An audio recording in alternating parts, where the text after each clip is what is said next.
Hi dear students, here Professor Anil Darekar. In last lecture, we studied different types of electronic transitions, that is excitation, and important terms like a chromophore, auxochrome, bathochrome, hypsochrome, hyperchromic shift and hypsochromic shift. In today's session, we are going to study principle of UV visible spectrophotometry. Now, principle. Absorbance of monochromatic light by sample is directly proportional to concentration of solution for fixed or constant path length. This is the principle of UV visible spectrophotometry. As I said, the absorbance of the monochromatic light from UV visible region is proportional to concentration of solution for the constant path length, that is A directly proportional to C for constant path length, that is the thickness X. Second principle, as after absorption of energy by sample, excitation of electrons take place. Excitation of electrons from bonding orbital to antibonding orbital or low energy state to high energy state. For example, sigma to sigma star, likewise pi to pi star. Okay, so here absorbance directly proportional to concentration. So as the concentration increases, absorbance increases, and after absorption, electrons getting energy and then electrons excited from bonding orbital to antibonding orbital. Okay, so this is the principle of UV visible spectrophotometry. As we know, if bond is strong, it required high energy for excitation. Strong bond, high energy for excitation. Weak bond, less energy for excitation.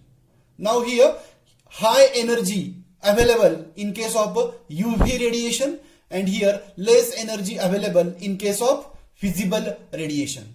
Right? As we know, UV visible spectrum, that is the UV left hand side and visible right hand side. So as we move from left hand side to right hand side, energy decreases, right? So visible radiation energy is less. So here that less energy is enough for excitation of electrons from weak bond, and here for excitation of electrons from strong bond required energy, and that energy available at UV radiation.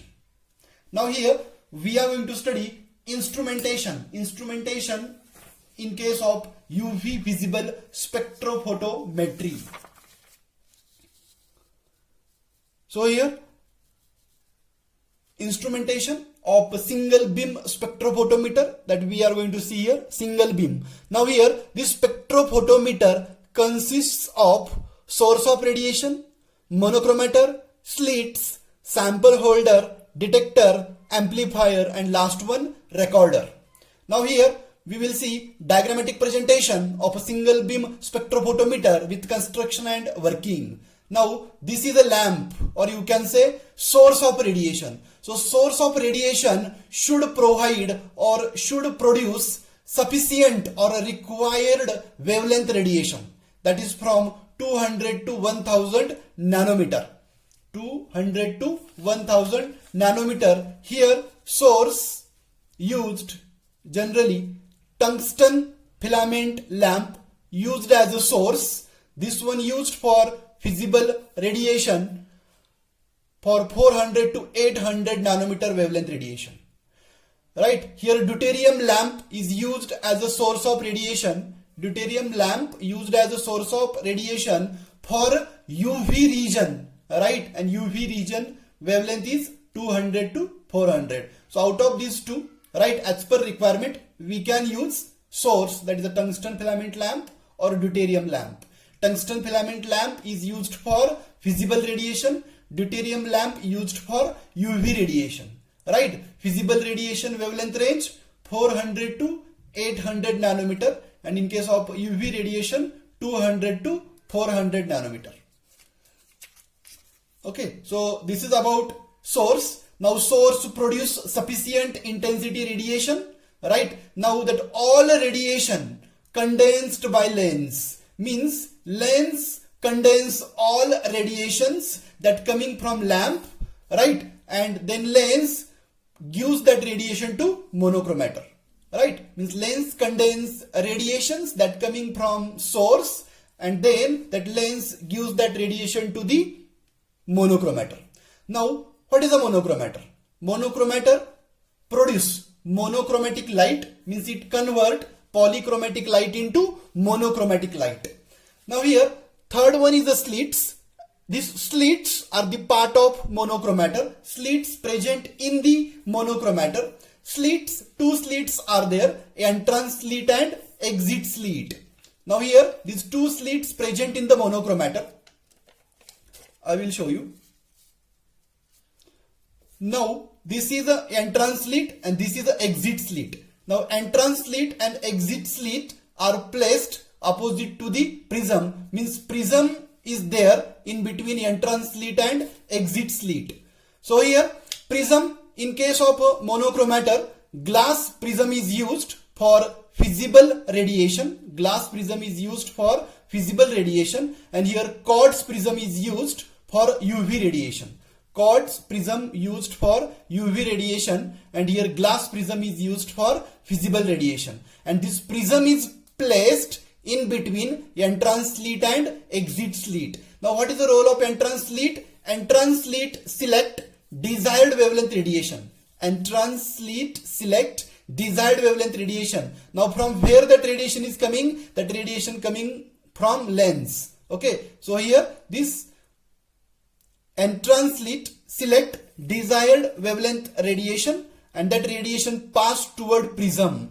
Now prism produce constant band of radiation, and that radiation pass toward exit slit. Now that exit slit allow that radiation, and the radiation pass toward sample holder tube. Okay, so here monochromator, it convert polychromatic light into monochromatic light. Monochromator, we are going to use prism. Here two types of prisms are there. One is a glass prism used for visible radiation, while quartz prism used for UV radiation.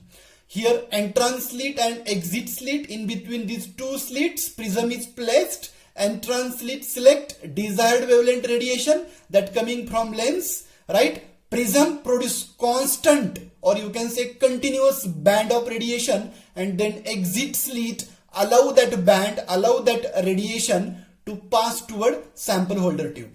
Now after monochromator, sample holder tube is there. Now sample holder tube is a transparent glass tube. Sample holder tube is a transparent glass tube. That transparent glass tube does not absorb radiation. It does not absorb radiation. Now what is the use of this sample holder tube?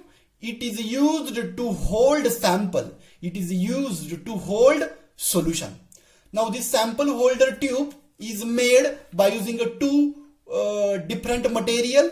Here we can use quartz glass for making sample holder tube, or we can use fused glass for making a sample holder tube. Now this quartz glass as a sample holder tube used for 200 to 300 nanometer wavelength, and fused glass used from 300 to 2500 nanometer wavelength range. Means what? The radiation that coming from monochromator, right? If that radiation wavelength is in the range of 200 to 300, then here sample holder tube that we are going to use, that made by using a quartz glass, right? So here if the radiation coming from monochromator, wavelength of that radiation in between 300 to 2500, then here we are going to use sample holder tube, that tube made by using a fused glass.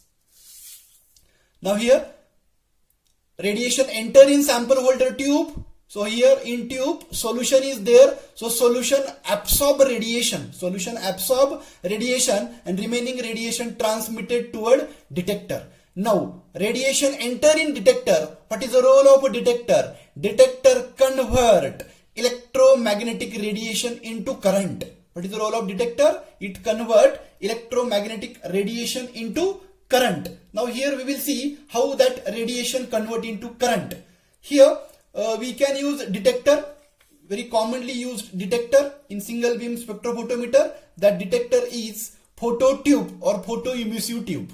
Detector, phototube or photoemissive tube is used. Now here, as I said, the radiation that coming out from sample holder tube, radiation coming out from sample holder tube, and it enter in detector. Exactly where it enter? It enter in glass bulb. Glass bulb is there inside the detector. So here that radiation enter in a glass bulb, and that radiation fall, right? That radiation fall on cathode.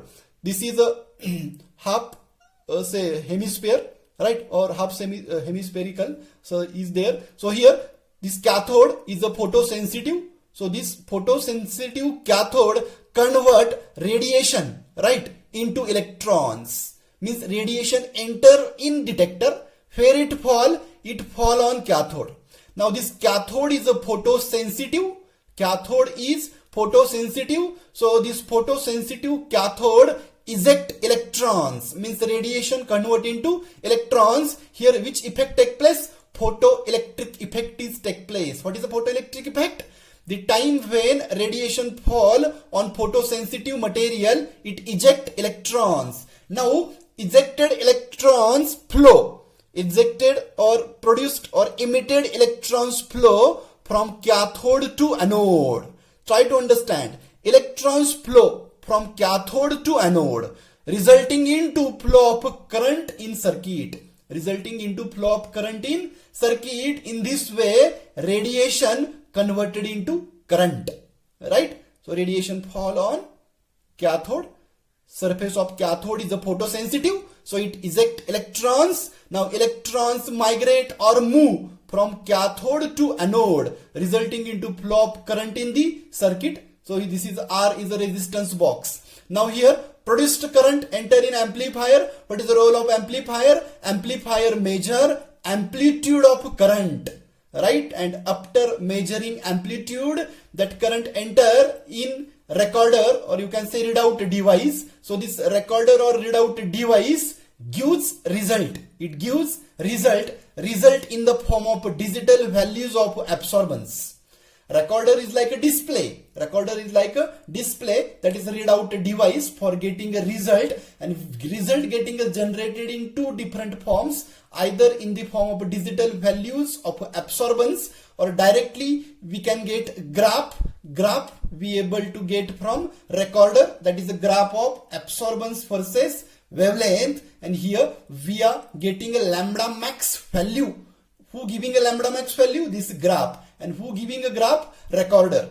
Now what is meant by lambda max? The wavelength at which maximum absorbance. The wavelength at which maximum absorbance is called as a lambda max. Okay. So wavelength at which maximum absorbance is called as a lambda max. So this lambda max value we able to get from this graph, and who giving this graph? This graph we are getting from recorder, that is a readout device. Okay, so in this way, after detector, that current enter in amplifier, right, as we see in phototube. So this amplifier measure the amplitude, and recorder give result, that is the output.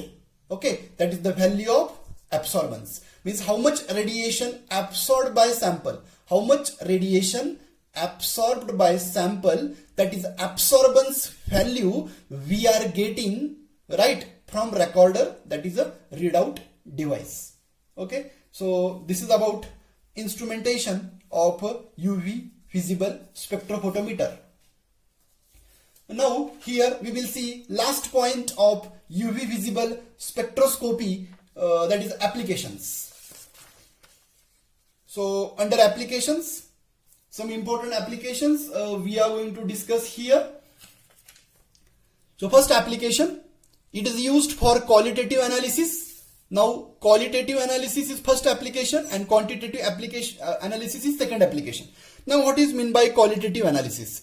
Qualitative analysis, to identify compound, means we able to identify which compound present in a sample or in bottle, right? That is what quality, right? So we able to identify that compound. Now how to identify that compound? Simply take that sample in sample holder tube and perform single beam spectrophotometer. experiment, right? So recorder will give, what will give recorder? Recorder will give output, that is the result, that is the graph, right? And from that graph, simply compare that unknown compound graph with standard compound graph, right? So here simply by comparison we will come to know about identity of that compound.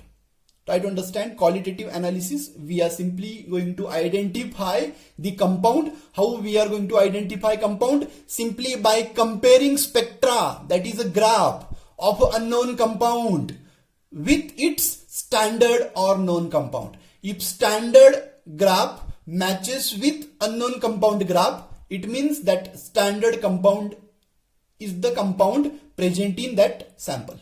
Okay, so this one we can do by taking a help of single beam spectrophotometer, as just now we studied recorder giving us graph, and from that graph we able to identify compound.